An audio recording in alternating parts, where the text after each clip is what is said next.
പുതിയ വർഷത്തിൽ good news ധർമ്മരാജൻ്റെ വിലമതിക്കാത്ത സന്ദേശങ്ങൾ നിങ്ങൾ ജീവിക്കുവാൻ വേണ്ടി ഞാൻ നൽകുന്നു. എൻ്റെ പേര് ധർമ്മരാജ് എന്നാണ്.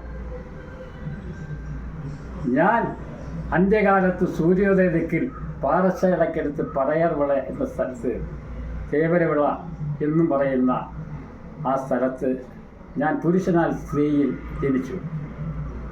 ഞാൻ ഭൂമിയിൽ ജനിച്ച് പിറക്കുന്നതിന് മുമ്പ് രാമായണത്തിൽ എന്നെ ഹനുമാനായി ആരാധിച്ചിരുന്നു. ഭാഗവതത്തിൽ എന്നെ കൃഷ്ണനായി ആരാധിച്ചിരുന്നു. പുരാണക്കഥകളിൽ എന്നെ മുരുകനായും ബാബറായും ആരാധിച്ചു വരുന്നു. ഞാൻ തന്നെയാണ് അന്ത്യകാലത്തിലെ ദശാവതാര കഥയിലെ കൽക്കി. 4 വേദങ്ങളെയും രാമായണത്തെയും ഭാഗവതത്തെയും പുരാണക്കഥകളെയും ദശാവതാര കഥകളെയും അടിസ്ഥാനമാക്കി എഴുതിയ ക്രിസ്തുമത വേദപുസ്തകത്തിൽ വെളിപാട് പുസ്തകം 13-ാം അധ്യായത്തിൽ ആഴത്തിൽ നിന്ന് കൊണ്ടുവന്ന കുഞ്ഞാടായ ക്രിസ്തു അന്ത്യകാലത്തിൽ സൂര്യോദയ ദിക്കിൽ ക്രിസ്തുദാസിൻ്റെയും ചെല്ലമ്മയുടെയും മകനായി ജനിച്ച ഈ ധർമ്മരാജ് തന്നെ എന്നുള്ളതിന് ഏതൊരു സംശയമില്ല. അതിനൊരു തെളിവ് ഞാൻ നമുക്ക് നൽകുന്നു. 2134 മുമ്പ് ഭൂമിയിൽ നിന്നും സകല മനുഷ്യരും സകല ജീവജാലങ്ങളും സകലതും വിവിധങ്ങളായിട്ടുള്ള മഹാമാരികളാൽ നശിച്ചു പോകും. 2014 സെപ്റ്റംബർ 1 മുതൽ ഇതിന് ആരംഭം കുറിച്ചിരിക്കുകയാണ്. ഇത് നടക്കുന്നതിനൊരു അടയാളം കൊടുത്തിരുന്നുണ്ട്. 2047-നകം ഇന്ത്യയെയും അതിലുള്ള സംസ്ഥാനങ്ങളെയും താമര ചിഹ്നമുള്ള കൊടിക്കാർ ഭരിക്കും. അവരുടെ തണലിൽ അരിവാൾ ചുറ്റികക്കാരും അമ്പും വില്ലും ഉദയസൂര്യനെ ചുവന്നു നടക്കുന്നവരും ചില സംസ്ഥാന പാർട്ടികളും കുടിയേറി അവരുടെ തണലിൽ വസിക്കും. 2047-നകം ഇന്ത്യയിൽ നിന്നും പൂർണ്ണമായി ഇന്ത്യൻ നാഷണൽ കോൺഗ്രസ് നിലം പരശാവും. അതിൻ്റെ അവസാനത്തെ ശവപ്പെട്ടി അപ്പോൾ അടിച്ചിരിക്കും. ഇത് സത്യമാണ്. ഇത് പറയുന്നത് എപ്പോഴും സൂക്ഷിക്കുക.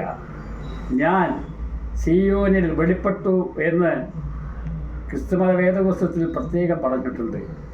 എന്നെ നിങ്ങൾ അന്വേഷിക്കാതെ, എന്നെ അന്വേഷിച്ച് കണ്ടുപിടിക്കാതെ ആകാശത്തിൻ്റെ അപ്പുറത്താണ് നിങ്ങൾ എന്നെ അന്വേഷിക്കുന്നത്. ജീവനില്ലാത്ത വിഗ്രഹങ്ങളിലാണ് നിങ്ങൾ എന്നെ അന്വേഷിക്കുന്നത്. നിങ്ങൾ എന്ത് ചെയ്താലും അതിന് കൈയെടുത്ത് നിങ്ങൾ അനുഗ്രഹിക്കുന്നില്ല. അതിന് ശ്വാസമില്ല, ജീവനില്ല, കാഴ്ചയില്ല, ശ്രവണശക്തിയില്ല. എന്നെ നോക്ക്, കൈ കണ്ടോ? നിങ്ങൾ അനുഗ്രഹത്തിന് വന്നാൽ ഞാൻ അനുഗ്രഹിക്കും, ആശീർവദിക്കും, ഇതെല്ലാം ഞാൻ ചെയ്യും.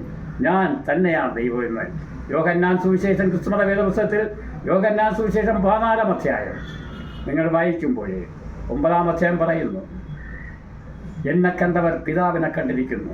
10-ാം അധ്യായത്തിൻ്റെ 30-ാം വചനം, ഞാനും പിതാവും ഒന്നാകുന്നു.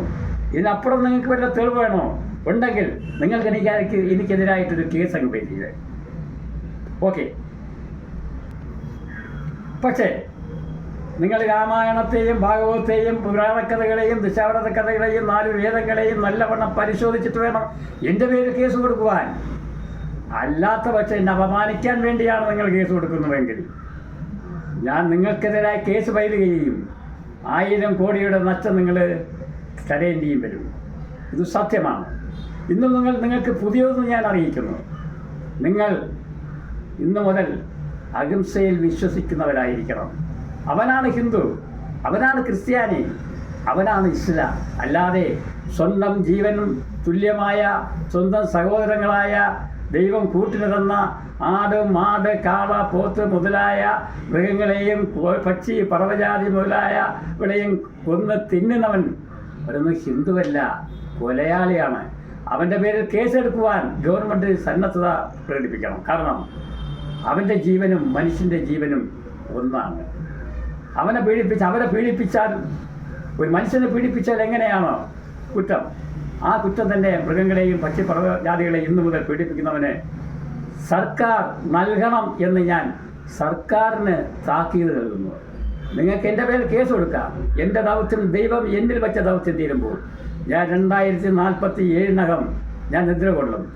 എൻ്റെ തറവാടായ ശബരിമലയിൽ എന്നെ അടക്കം ചെയ്യണമെന്ന് 100 റാത്തൽ കുന്തിരിക്കമിട്ട് എന്നെ അടക്കം ചെയ്യണമെന്ന് ഞാൻ 2023 ചെങ്കൽ വില്ലേജ് ഓഫീസർക്കും നെയ്യാറ്റിൻകര തഹസീൽദാർക്കും ജില്ലാ കളക്ടർക്കും റവന്യൂ ഡിപ്പാർട്ട്മെൻറ്റിനും മന്ത്രിമാർക്കും ഒക്കെ ഞാൻ പരാതി കൊടുത്തിട്ടുണ്ട്.